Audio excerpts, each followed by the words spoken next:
Media Vietnam ketar-ketir, naturalisasi Justin Hubner hampir selesai. Tinggalkan Viking FK, Sain Patinama tolak tawaran klub Asia. Bendera Palestina yes, terobos lapangan no.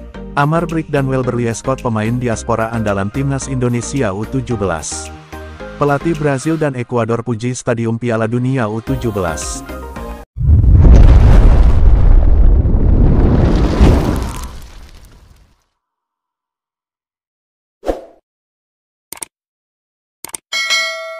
Media Vietnam ketar-ketir, naturalisasi Justin Hubner hampir selesai. Media Vietnam So Haven, dibikin ketar-ketir usai Justin Hubner selangkah lagi bela Timnas Indonesia. Bahkan, So Haven sampai menyarankan pelatih Timnas Vietnam, Philippe Troussier, dan anak asuhnya agar mewaspadai sang kapten Wolverhampton Wanderers U21 itu saat melawan Timnas Indonesia. Saat ini Justin Hubner telah melanjutkan proses naturalisasi untuk menjadi warga negara Indonesia yang kini dalam tahap akhir. Proses naturalisasi bek tengah 20 tahun itu tinggal menunggu keputusan Presiden dan pengambilan sumpah kewarganegaraan. Kabar Justin Hubner yang selangkah lagi bela Timnas Indonesia telah sampai ke publik Vietnam, salah satunya media kenamaan negeri naga biru itu, So Haven. Dalam sebuah artikelnya, So Haven menyebut bek yang berkarir di Liga Inggris U21 itu disiapkan untuk melawan Timnas Vietnam. Pemain ini tentunya akan menjadi faktor yang tidak bisa diabaikan oleh pelatih Troussier dan timnya saat menghadapi lawan, tulis media So Haven.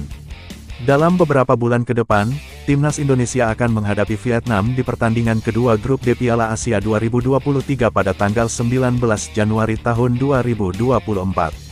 Setelah itu, kedua tim akan kembali dipertemukan dalam grup F putaran kedua kualifikasi Piala Asia 2024 zona Asia pada 21 dan tanggal 26 Maret tahun 2024. Tinggalkan Viking FK, Sain Patinama tolak tawaran klub Asia. Sain Patinama dikabarkan bakal meninggalkan Viking FK dan mencari klub baru. Menurut laporan Dagsavisen, bek kiri Timnas Indonesia itu bakal meninggalkan Viking FK pada akhir musim Liga Norwegia. Sain Patinama sudah setuju untuk meninggalkan Viking FK saat kontraknya berakhir pada tanggal 31 Desember tahun 2023. Masih tersisa 4 laga yang bisa dimainkan Sain Patinama bersama Viking FK pada Liga Norwegia musim ini.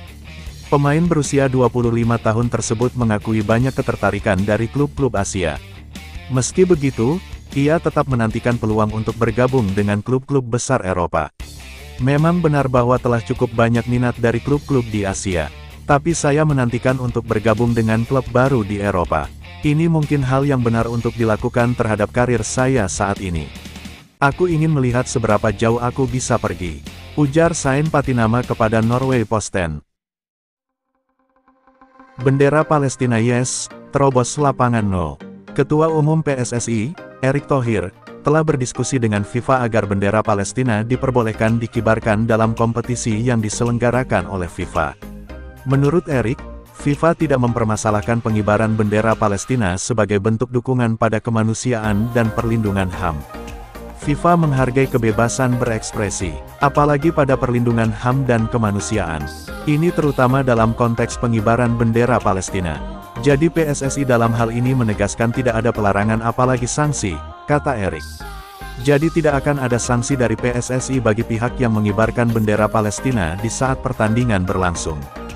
Ketua Umum PSSI, Erick Thohir juga mengomentari isu yang berkembang bahwa Komite Disiplin menjatuhi sanksi kepada Persiraja Banda Aceh akibat berkibarnya bendera Palestina.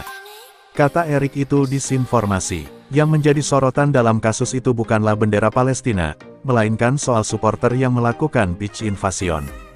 Jadi, yang terjadi di Persiraja bukan karena ada supporter mengibarkan bendera Palestina, tapi soal supporter yang melakukan pitch invasion yang hal itu tidak diperkenankan.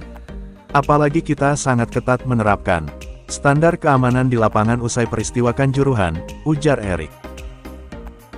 Amar Brick dan Welber, pemain diaspora Indonesia di Piala Dunia U17 2023. Timnas Indonesia U17 semakin dekat dengan Piala Dunia U17.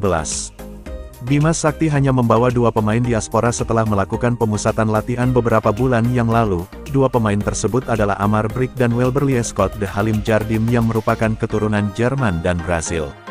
Amar Raihan Beercik lahir di Frankfurt, Jerman pada tanggal 11 Juni tahun 2007 dari ibu asal Indonesia dan ayah kewarganegaraan Jerman.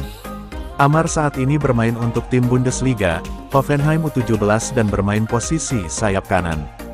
Di timnya itu Amar sudah melakoni 8 pertandingan dan mengemas 3 gol. Sedangkan Welber Liescott de Halim Jardim merupakan keturunan Brazil-Indonesia. Ayah Welber merupakan mantan pemain Liga Indonesia tahun 2008 di klub Persiba Balikpapan. Welber saat ini bermain untuk tim raksasa Brazil, Sao Paulo U17. Pemain berusia 16 tahun ini bermain di posisi bek kanan dan sudah banyak meraih prestasi selama kariernya di Brasil. Welber mampu meraih gelar juara Gothia Cup Swedia, Dana Cup Denmark dan Adidas Madewis Cup di Perancis pada 2019. Kini, ia menjadi salah satu andalan timnas Indonesia U17 dalam Piala Dunia U17 2023. Selain Amar dan Welber harusnya ada satu nama lagi pemain diaspora yang bisa bergabung dengan timnas Indonesia U17. Ia adalah Chow Yun Damanik. Chow merupakan pemain keturunan Swiss Indonesia yang sangat baik penampilannya selama pemusatan latihan di Jerman, menurut Bima Sakti. Namun karena terkendala masalah paspor, Chow gagal membela timnas Indonesia U17 yang akan bermain pada tanggal 10 November nanti. Pelatih Brazil dan Ekuador puji Stadium Piala Dunia U17 Indonesia.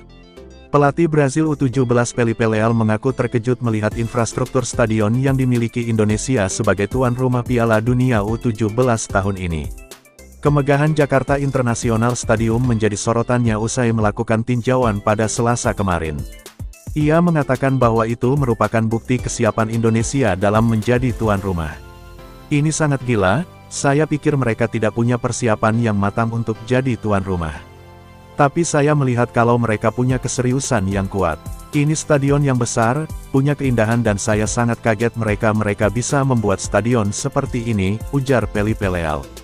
Pelatih Ekuador Diego Martinez juga dibuat tak percaya ketika Indonesia punya stadion megah di tengah persawahan. Hal ini menurut dia tak lazim karena biasanya dia melihat stadion besar dikelilingi gedung atau hotel menginap. Diego mengatakan kalau di tengah sawah ada stadion megah dan besar dengan fasilitas bagus. Stadion yang dimaksud adalah Stadion Gelora Bung Tomo Surabaya. Awalnya saya mengira kalau fasilitas di dalam stadion akan buruk tapi ternyata mereka punya stadion yang besar dan megah. Saya harus mengapresiasi mereka yang mempersiapkan stadion semegah ini di area persawahan. Kata Martinez dikutip situs resmi PSSI.